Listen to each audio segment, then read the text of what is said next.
Class 12-এর সকল ছাত্রছাত্রীদের জানাই ওয়েলকাম।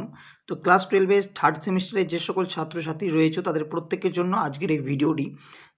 তো আজকের এই ভিডিওতে আমরা তোমাদের ইউলিসিস কবিতাটির ইংলিশের ইউলিসিস কবিতাটির মোস্ট ইম্পর্ট্যান্ট 20টা প্রশ্ন নিয়ে আজকের এই ভিডিওতে আলোচনা করব এবং আশা রাখবো যে এই প্রশ্নগুলির মধ্য থেকেই তোমাদের থার্ড সেমিস্টারের ফাইনাল পরীক্ষায় কমন পড়ে যাবে।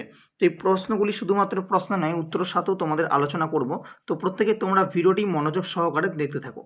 তো দেখো, একেবারে প্রথম প্রশ্নটি আছে যে who is the speaker first question, who is the speaker of the poem Ulysses. তো কে ইউলিসিস কবিতাটির বক্তা কে? এখানে চারটি অপশন আছে। প্রথম হচ্ছে ওডিয়াসিস, অপশন বি আছে এখানে টেলিম্যাকাস, অপশন সি হচ্ছে অ্যাকিলিস, অপশন ডি হচ্ছে আগামেমনন। তো এখানে সঠিক যে উত্তর সেটা হবে ওডিয়াসিস। ঠিক আছে, অপশন এ। তোমাদের এখানে সুবিধার্থে উত্তরগুলো আমি নিচে লিখে রেখেছি। তোমাদের প্রত্যেকে জানাই যে আগে আমি কিন্তু তোমাদের এই সম্পূর্ণ কবিতাটি বিষয়বস্তু এবং তোমাদের ইংলিশ টু বেঙ্গলি সম্পূর্ণ অর্থসহ লাইন বাই লাইন আলোচনা করে দিয়েছি। তো যারা সেই ভিডিওটি দেখোনি তোমরা চাইলে অবশ্যই ভিডিওটি দেখে নিতে পারো। আচ্ছা, নেক্সট হচ্ছে 2 নম্বর প্রশ্ন। 2 নম্বর প্রশ্নে বলা হচ্ছে what is Ulysses position in Ithaca. ঠিক আছে, ইথাকাতে ইউলিসিসের অবস্থান কি? অপশন এ আছে এ ওয়ারিয়ার, অপশন বি আছে এ কিং, অপশন সি আছে সেলার, অপশন ডি আছে ফিলোসফার। তো সঠিক উত্তর হবে অপশন বি, একজন রাজা, অর্থাৎ এ কিং। ঠিক আছে, অপশন বি হবে এক্ষেত্রে রাইট অ্যান্সার। আচ্ছা, এরপর হচ্ছে 3 নম্বর কোশ্চেন। 3 নম্বর কোশ্চেন বলা হচ্ছে হু ইজ ইউলিসিস ওয়াইফ, মানে ইউলিসিসের ওয়াইফ, স্ত্রী কে ছিলেন? তো চারটি অপশন রয়েছে, আমি প্রতিটা অপশন বলছি না, তাহলে ভিডিওটা অনেকটা বড় হয়ে যাবে। তো দেখে রাখো তোমরা। তো সঠিক উত্তর যেটা হচ্ছে সেটা হচ্ছে পেনেলপ। ঠিক আছে, তো অপশন ডি হবে সঠিক উত্তর, পেনেলপ। এটা এলওপি। ঠিক আছে, তো PENELOP, পেনেলপ হচ্ছে ওই ইউলিসিসের স্ত্রী। এরপর হচ্ছে 4 নম্বর কোশ্চেন। 4 নম্বর কোশ্চেনটা বলা হচ্ছে দাঁড়াও এক মিনিট। 4 নম্বর কোশ্চেন বলা হচ্ছে who is Ulysses Son mention in the poem. অর্থাৎ ইউলিসিসের যে পুত্র ছিল কবিতায় বর্ণনা করা হয়েছে তার নাম কি? তো সঠিক উত্তর হচ্ছে টেলিমাকাস। অপশন বি হবে এক্ষেত্রে সঠিক উত্তর, টেলিমাকাস। ঠিক আছে। আচ্ছা, 5 নম্বর কোশ্চেন। 5 নম্বর কোশ্চেন বলা হচ্ছে which Greek epic hero does Ulysses hope to meet in the afterlife. তো এর অর্থ হচ্ছে যে ইউলিসিস কোন গ্রিক মহাকাব্যিক নায়কের সাথে পরকালে দেখা করার আশা করেছিলেন? তো সঠিক উত্তর হচ্ছে অপশন বি, অ্যাকিলাস। ঠিক আছে, অ্যাকিলিস। সঠিক উত্তর হচ্ছে অ্যাকিলিস, অপশন বি। 6 নম্বর question, what kind of life. ঠিক আছে, 6 নম্বর কোশ্চেন আমি দেখো বলছি, what kind of life does Ulysses compare to lasting.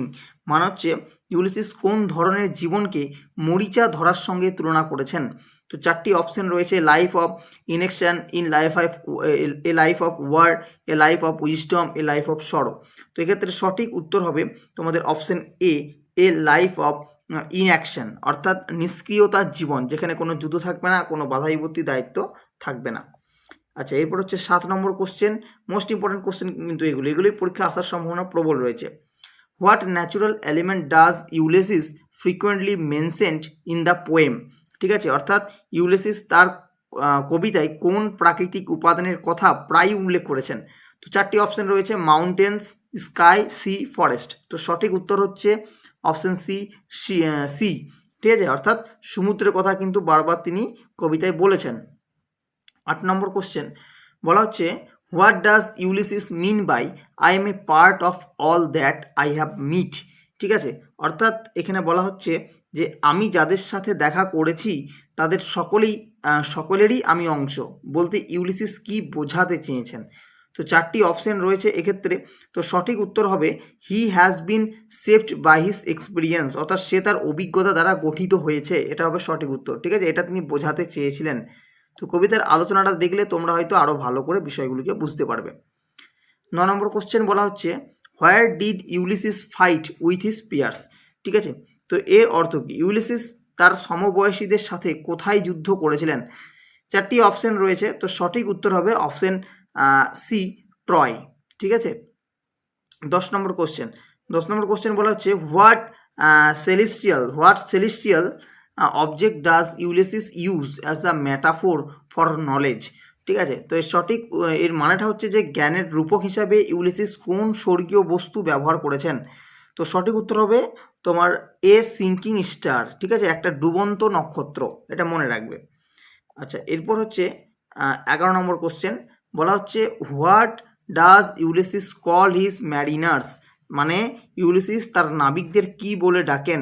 4টি অপশন রয়েছে, তো সঠিক উত্তর হচ্ছে option C, souls that have toiled and wrought and thought, মানে কি যেসব আত্মা পরিশ্রম করেছেন এবং চিন্তা করছেন তাদের। আচ্ছা, 12 নম্বর কোশ্চেন, 12 নম্বর কোশ্চেনে বলা হচ্ছে what does Ulysses say about death, Ulysses মৃত্যু সম্পর্কে কি বলেছেন, ঠিক আছে, মৃত্যু সম্পর্কে কি বলেছেন। তো সঠিক উত্তর হবে option A, it clauses all, এটি সব কিছুকে বন্ধ করে দেয়। আচ্ছা, নেক্সট হচ্ছে 13 নম্বর কোশ্চেন, 13 নম্বর কোশ্চেনে বলা হচ্ছে how does Ulysses describe his subject in Ithaca, অর্থাৎ এখানে বলতে চাইছে যে ইথাকাতে ইউলিসিস তার প্রজাদের কিভাবে বর্ণনা করেছেন। তো সঠিক উত্তর হবে অপশন বি, সেভেজ অ্যান্ড ইগনোরেন্ট, অর্থাৎ অসভ্য এবং অজ্ঞ। আচ্ছা, এরপর হচ্ছে 14 নম্বর কোশ্চেন, 14 নম্বর কোশ্চেন বলা হচ্ছে what does 14 number question, what does Ulysses say about Telemachus rule.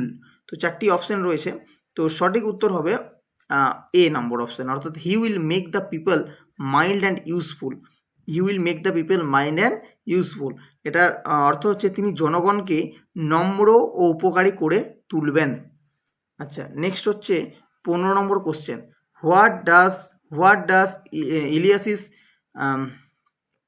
Long to do instead of ruling Ithaca, এর অর্থটা হচ্ছে যে ইথাকা শাসন করার পরিবর্তে ইউলিসিস কি করতে চান, ইথাকা শাসন করার পরিবর্তে ইউলিসিস কি করতে চান।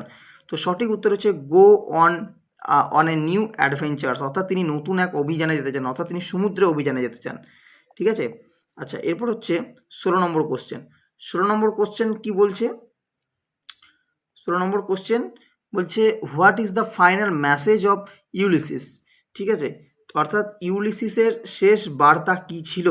তো সঠিক উত্তর হবে option A, to keep striving despite age and limitations, অর্থাৎ বয়স এবং সীমাবদ্ধতা সত্ত্বেও প্রচেষ্টা চালিয়ে যাওয়া দরকার বা প্রচেষ্টা চালিয়ে যাওয়া। আচ্ছা, এরপর হচ্ছে নেক্সট কোশ্চেন 17 নম্বর, 17 নম্বর কোশ্চেনে কি বলা হচ্ছে what phrase shows that Ulysses acknowledges his own এগিং। তো এর অর্থটা হচ্ছে যে কোন বাক্যাংশটি দেখায় যে ইউলিসিস তার নিজের বার্ধক্য স্বীকার করেন। তো 4টি অপশন রয়েছে, আমরা প্রত্যেকে জানি, কবিতাটি যদি ভালো করে পড়ো তাহলে এই জায়গাটা বুঝতে পারবে।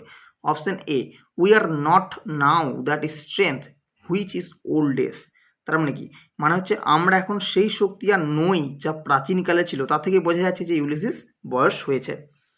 এরপর হচ্ছে 18 নম্বর question, which poetic form is Ulysses written in, ঠিক আছে, তো এখানে 4টি অপশন রয়েছে, তো সঠিক এর মানেটা কি দেখো, এর মানেটা হচ্ছে ইউলিসিস কোন কাব্যিক রূপে রচিত, তো অপশন বি হবে সঠিক উত্তর, ড্রামাটিক মনোলগ, অর্থাৎ নাটকীয় সংলাপ, ঠিক আছে, নাটকীয় একক সংলাপ। এরপর হচ্ছে 19 নম্বর question, which poetic device is used the long day wanes the slow moon climbs, এর অর্থ হচ্ছে যে দীর্ঘদিন ক্ষয়প্রাপ্ত হয়, ধীর চাঁদ আরোহণ করে, এ কোন কাব্যিক কৌশলটি ব্যবহৃত হয়েছে। তো এর সঠিক উত্তর হচ্ছে পার্সোনিফিকেশন, ঠিক আছে, অপশন ডি, পার্সোনিফিকেশন, অর্থাৎ ব্যক্তিত্বকরণ। প্রত্যেকে কিন্তু খাতায় অবশ্যই চাইলে লিখে নিতে পারো প্রতিটা কোশ্চেন এবং অ্যান্সার।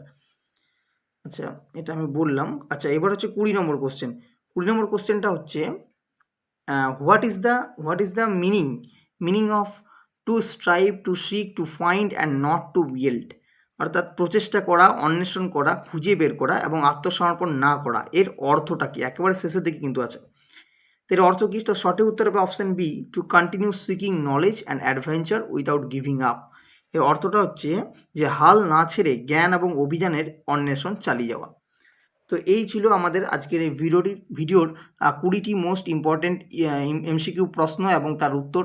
আশা করব এই প্রশ্ন উত্তরগুলির মধ্য থেকে তোমরা কমন পেয়ে যাবে তোমাদের থার্ড সেমিস্টারের পরীক্ষায়। এরপরেও কিন্তু আমরা আরও অনেক রকমের প্রশ্ন, নানান ধরনের প্রশ্ন এই অধ্যায় থেকে তোমাদের সামনে নিয়ে আসবো, কিন্তু তোমাদেরকে অবশ্যই চ্যানেলটিকে সাবস্ক্রাইব করে নিতে হবে এবং ভিডিওটি ভালো লেগে থাকলে অবশ্যই তোমরা চাইলে শেয়ার করতে পারো ও লাইক করতে পারো। আজকের ভিডিও এখানে রাখি, দেখা হবে পরবর্তীতে কোনো নতুন টপিকের সাথে। ধন্যবাদ সকলকে সম্পূর্ণ ভিডিওটি দেখার জন্য।